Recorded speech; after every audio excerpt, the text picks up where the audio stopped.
Aujourd'hui, j'avais envie de vous parler d'une approche qui m'aide beaucoup à gérer mon anxiété sociale, à savoir la pleine conscience. Et je me suis dit que pour vous en parler, le plus simple, c'est de vous emmener avec moi dans ma journée sans doute la plus anxiogène de cette année et vous expliquer en situation en quoi ça m'aide. Je vous explique le contexte. Je suis en plein relancement de mon activité parce que je viens d'arriver dans une nouvelle région, j'ai un nouveau cabinet, etc. Et donc, je dois faire une partie de mon travail que je déteste, de la pub. Je me suis dit, on va faire des flyers et puis on va aller dans les commerces et on va démarcher les gens et leur demander s'ils peuvent mettre des flyers. Cette idée me terrorise. Je reviens de très loin au niveau de l'anxiété sociale et ça va beaucoup mieux, mais elle se réactive dans certaines situations quand même où vraiment là je me sens pas capable. Et là, je peux vous dire qu'elle est à plein régime. Eh bien, je mets en application un truc que j'avais trouvé formidable dans un épisode de Friend. Quelqu'un sait le dire avec le bon accent, où il y avait Chandler qui était terrorisé à l'idée de se marier avec Monica. Mais je le veux, si vous saviez ce que j'aime Monica, mais j'ai la frousse. C'est trop gros tout ça. Ouais, d'accord. Je veux bien reconnaître que c'est gros. Alors pourquoi on le morcellerait pas en petits bouts qu'on gérerait un par un, tu vois? Tu oublies que tu dois te marier dans un instant, alors t'essaies d'oublier. En attendant, on pourrait revenir à la maison et prendre une douche. Ça ne nous fait pas peur, n'est-ce pas? Eh ben voilà, t'as réussi à mettre ton smoking. Tu vois bien que c'était pas si difficile que ça. Non. Comme je te l'ai dit, on y va petit bout par petit bout, on y va doucement. Chaque fois que j'ai comme ça un objectif, un projet qui me retourne un peu les boyaux et où je serais tentée de le reporter, je repense à cet épisode et je me dis, pense pas à la finalité et concentre-toi déjà sur le prochain pas, uniquement. C'est-à-dire qu'à un moment donné, je vais me dire, ok, Pauline, concentre-toi uniquement sur le moment présent, là, tu vas juste prendre ta voiture pour aller à tel endroit. C'est tout. Ça, tu peux le faire, c'est pas anxiogène. Non, ok, on le fait. Ensuite, tu sors de la voiture, tu vas aller devant le magasin là-bas. C'est pas anxiogène, tu peux le faire. Tu peux marcher devant un magasin. Oui, bien sûr, pas de problème. Devant le magasin. Ensuite, je serais devant, j'aurais une petite bouffée d'anxiété. Je me dirais, attends, Pauline, pour l'instant, tu vas juste rentrer dans le magasin. C'est tout. Concentre-toi uniquement sur cet objectif. Tu vas rentrer. Ok, je passe le palier. Ça y est, pas de problème. Ça fait pas peur de rentrer dans un magasin. Et ainsi de suite. Et des fois, je fais ça aussi avec le téléphone. Vous savez, la phobie du téléphone. J'aurais jamais compris ce truc. Et je me dis, pour l'instant, compose un numéro. Ok, je compose un numéro. On me dit, ah, j'ai peur. Non, mais t'inquiète pas. Pour l'instant, appuie sur le bouton vert. Je fais trop d'efforts dans mon cerveau comme ça. Ça fait peur d'appuyer sur un bouton vert? Non, pas du tout. Ok, j'attends. Et après, tu sais, devant le fait accompli, tu te retrouves obligé d'aller au bout. Bonjour, je viens me présenter. Parce que je m'installe dans le quartier. Il faut que je fasse une petite blague quand même. Alors, voilà. Bonjour, qui est stressé? Vous avez l'air stressé, oh. Alors, ça vous ferait du bien un petit atelier de médite. Oh, je le vois, oui, que vous êtes stressé. Bip, bip, bip. Ils sont beaux, ils sont chauds, mes petits cours de... Donc, je dis pas, ça vous intéresse que je laisse quelques flyers, c'est est-ce que je peux vous laisser... Oh, je trouve ça si cavalier. Bonjour, ici Jean-Pierre. Je suis malade. Rien de tel qu'une petite combinaison de TDAH et d'anxiété sociale pour alimenter une grosse paralysie du matin.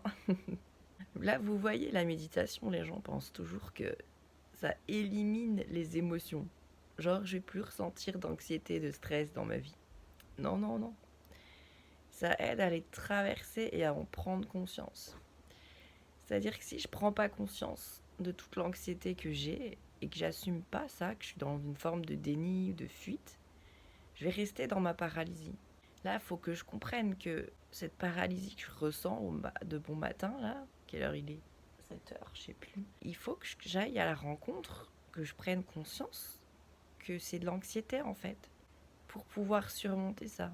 Et donc de m'autoriser à la vivre, à me dire, ouais, aujourd'hui ça fait peur, d'avoir un minimum de compassion pour moi-même parce que c'est pas facile et de me dire par contre que de rester ferme sur le fait que c'est pas mon anxiété qui dicte mes choix et donc on va se lever avec cette anxiété.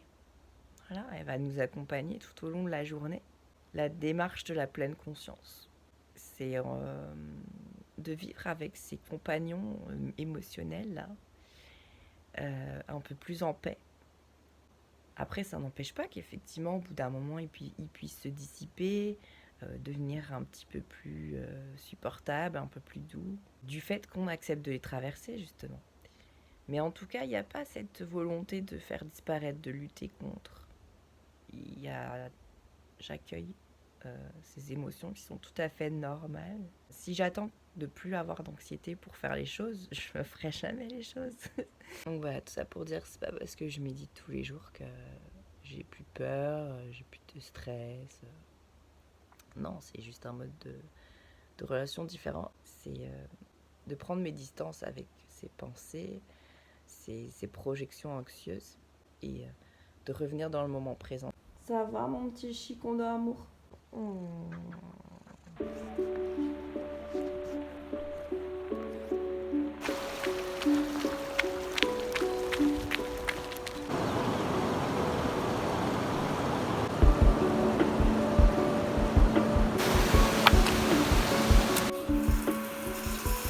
Je découvre que ma clé est restée sur la porte à l'extérieur.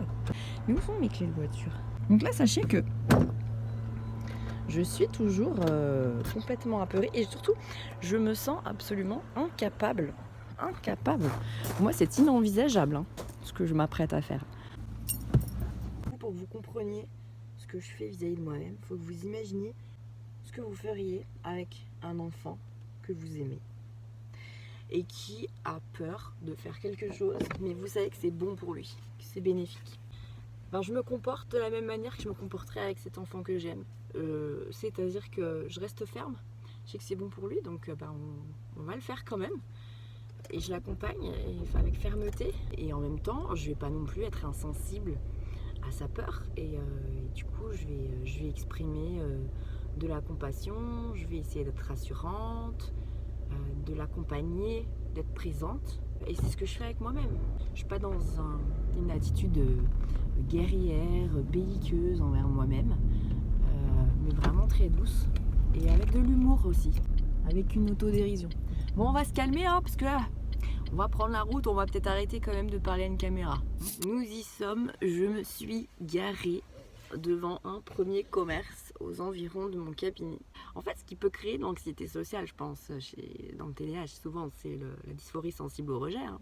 L'objet de la peur, c'est les émotions. On a peur de traverser certaines émotions douloureuses. Quand on a ce qu'on appelle la dysphorie sensible au rejet, ça peut être hyper intense, la douleur ressentie suite à un refus absolument banal.